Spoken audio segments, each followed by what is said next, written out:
What is up, you guys? It is your boy, Brenton Biggers here, and welcome to another video. In today's video, we are going to be talking about the New Orleans Saints.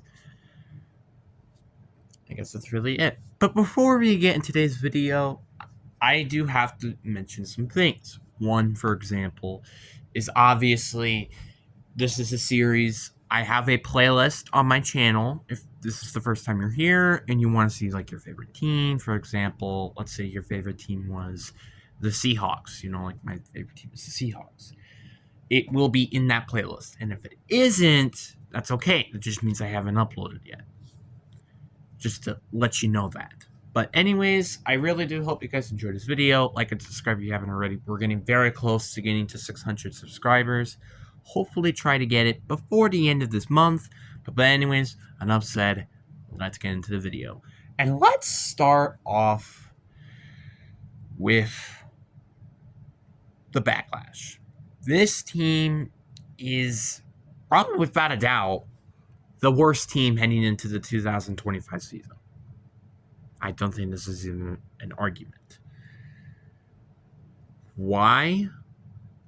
Well, it's not their free agency. Because their free agency, I did not mean to pull that up. Their free agency was pretty solid. Like Cameron Jordan, they brought him back. They brought Chase Young back. They got Justin Reed, who I think is a solid special teams and safety. They got Brandon Cooks back, so you went full circle there. If you know that, you know. Like, they did bring back players, but they didn't lose anybody major, thankfully, during the offseason, outside of one player, which I'll talk about that later. But one big player I feel like that they did lose, which was kind of significant to their team, was MVS. Now you're like, what? MVS has never been good in, like, forever. That's kind of not true. MVS did actually had a relatively decent season last year. And if you really want proof behind that, let's just look at MVS's stats.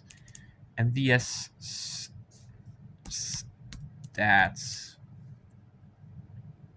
career. Let's do actually season. Let's do seasons.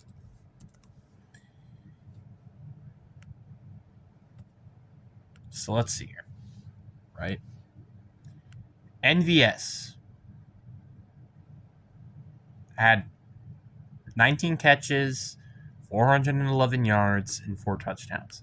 Now, you're probably thinking that's not a big significance, but when we look at his seasons, you're going to understand why I say this is significant. Last year, like I just said, he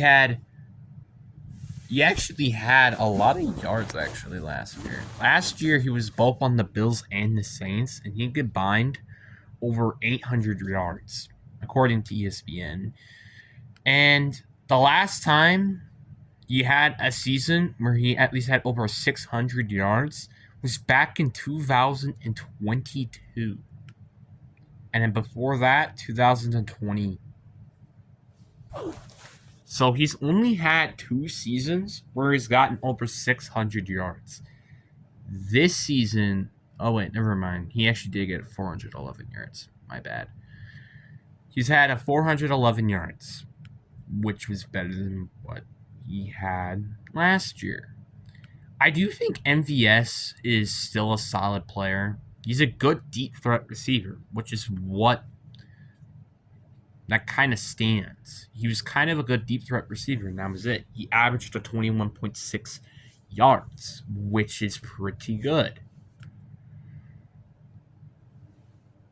And you lost that, And it doesn't look like you really replaced that with anything. Yeah, you still had Rashawn Shaheed. I'm sorry if I didn't pronounce that correctly. And Chris Olave.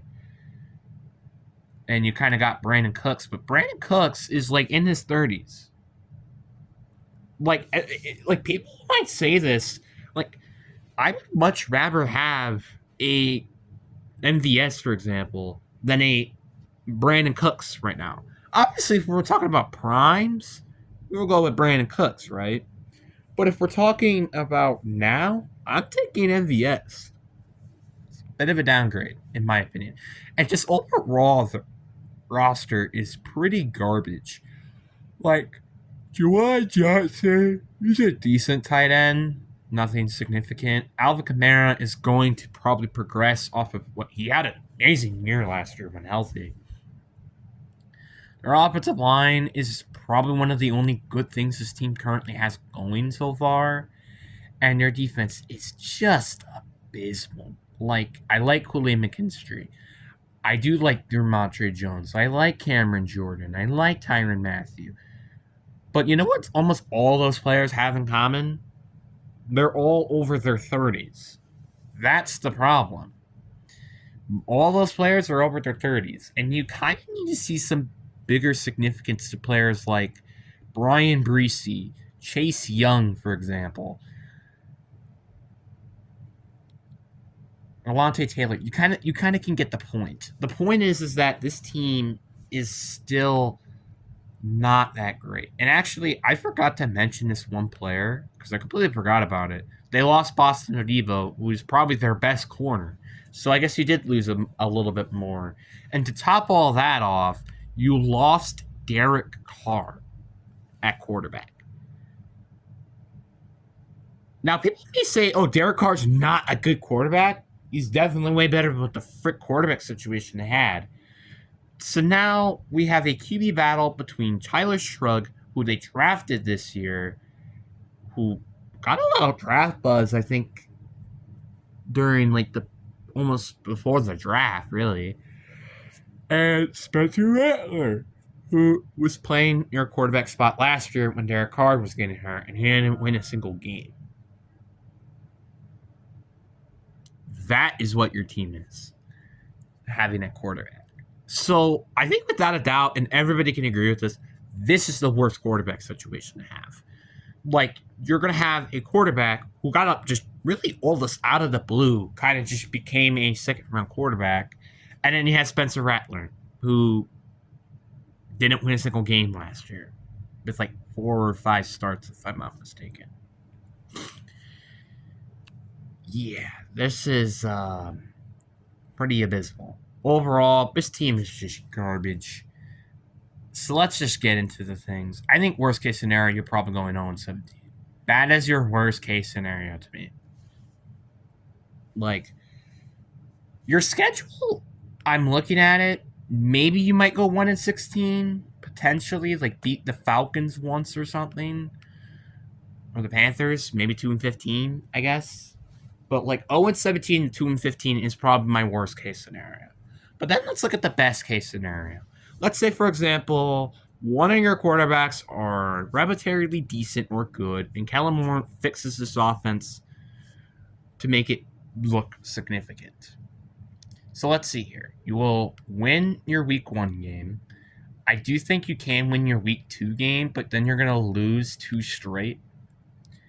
Then you're going to win 2 games in a row again. Then you're going to lose to the Bears, and you're still going to get swept by the Bucs.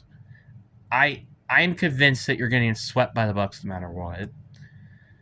The Rams are going to beat you when you're on the road. The Panthers, I do see them at least winning 1 game. And same thing with the Falcons. I expect them to win 1 more game. You'll beat the Jets at home. You'll beat the Titans on the road. And I believe... Oh, and your record, best case scenario, is 8-9. I have 8-9 as your best case scenario. So, I guess technically a chance to make it to the playoffs, technically, but that's my best case scenario, maybe 9-8, but that's kind of it. Your best case scenario is an 8-9 or 9-8 season, and your worst case scenario is 0-17 to 2-15, which honestly probably isn't even the worst case scenario because you get the first overall pick and potentially draft Arch Manning. I say potentially because I don't really know if he wants to go in the draft yet or not. Honestly, if I'm Arch Manning, I'm not rushing anything to go into the draft, but that's my opinion. overall, the Saints, they're just a mess.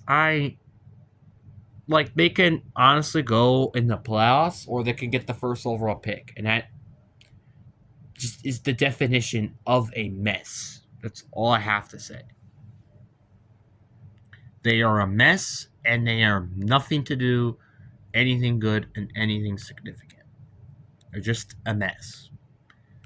If I'm the Saints, I would be lucky to get the first overall pick, draft a quarterback, and just see what Kellen Moore can do with an offense. That's better than what their current offense is. This is just going to be an experimental year. I would be very surprised when they do fire Kellen Moore, if they did fire Kellen Moore, because why would they? They don't really have a significant offense or defense to help the case that you should build this team to be a playoff contender. I don't care you're in the weak NFC South. Like, for example, the Falcons are getting better. The Panthers are definitely showing sign of improvement. And the Bucks are the Bucks, who are always a contender for the division. If I'm the Saints, I'm just kind of gonna, try to rebuild, and that's it. And try to take the process of just building the trenches, and then maybe considering what's good and what's not good on this team, which is what probably this year is to be. Is what's good and what we need to replace and what should we continue to do. But anyways, guys, I really hope you guys enjoy this video. Hope you guys enjoy. Deuces.